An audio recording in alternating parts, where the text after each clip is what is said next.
Surprised if I told you. I'm feeling pretty good. You know, the Oscars are a thing. They've been going on for 83 years. I'm kind of, you know, joining a bigger apparatus. So it's gonna be, you know, pretty familiar in some ways. I think it'll be fun. I mean, they're allowing us to be relaxed, or they're not, you know, stretching us into some mold that, you know, we don't fit. So I think it'll be fun. The woman. Are you going to be standing when they announce I guess that's no secret. Yeah, it is odd. I don't have a seat. I've given my seat as a nominee to one of my family members. The whole family's coming out. So I will be backstage, hanging out with the crew. So it'll be a special little shot. Right back here. So you've been in big budget movies like Spider-Man, and now you're doing something different. Do you think there's a difference, except for a fee, between acting in other movies opposed to big budget movies? Is there a difference in the acting? Yeah, is there a difference between fee or free, you know, in better movies? You know, no, it's a funny thing. As some people in this tent might know, I just did some different arcs on General Hospital, the soap opera. And when I did that, before I did that, I thought, well, am I going to have to act differently? Am I going to have to act like a soap opera, or what, a soap opera actor? And what does that even mean? And then when I got there, I realized, no, I don't have to act any differently.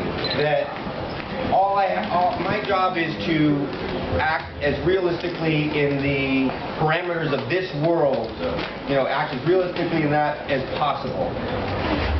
And because the writing's different, because the way they shoot it's different, the lighting's different, the makeup, the characters, you know, and all the dynamics and all that are different, you change. But the acting at its core is kind of the same, whether you're on a soap opera, on an independent film, or on a, you know, super large budget film. It's just that the world and the context around you changes, and you have to act, you know, each movie has, or project has its own reality, and so that will change you slightly, but the basics are the same. Man in the Orange, yeah. You've been directing several arcs, today, for example, through your experience as a director, changed the way of acting, changed your acting process.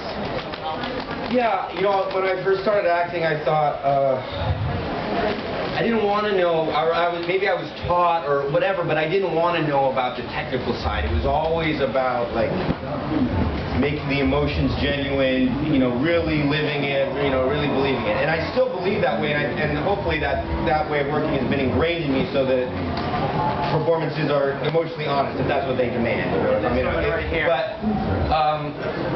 But I do see movies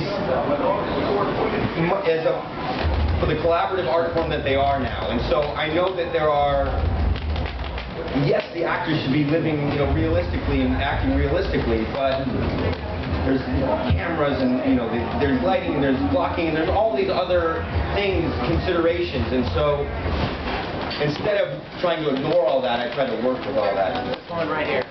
So, Frank, I live in Palo Alto. You live there? Oh, cool. Which street? Which one? Grand Avenue. Yeah, so, and I know your mom is a big inspiration for you, so, and you're working on documentary about your mother. Yeah. About that documentary?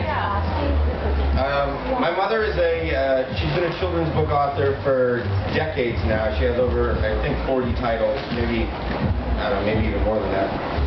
And she recently has started writing and publishing young adult fiction. And her first young adult novel is called Metamorphosis, which is a loose retelling of Ovid's Metamorphosis in a contemporary high school setting.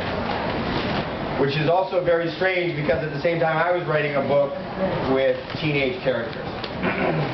So, nothing against my mom, but I didn't want to read her book while I was writing my book. And so I haven't read the full thing. There's a poetry class in the book, and they read, and she includes some of the characters' poetry. So I read the poetry sections for the audiobook. Now she has adapted the book into a stage play that she's putting on at the Palo Alto Theater. And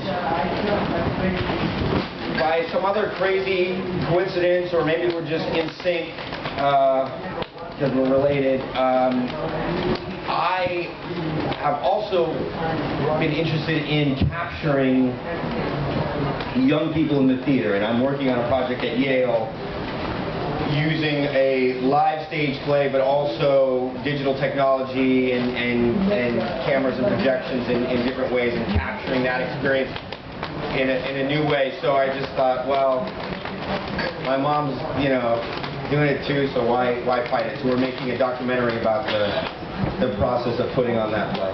Thank you very much.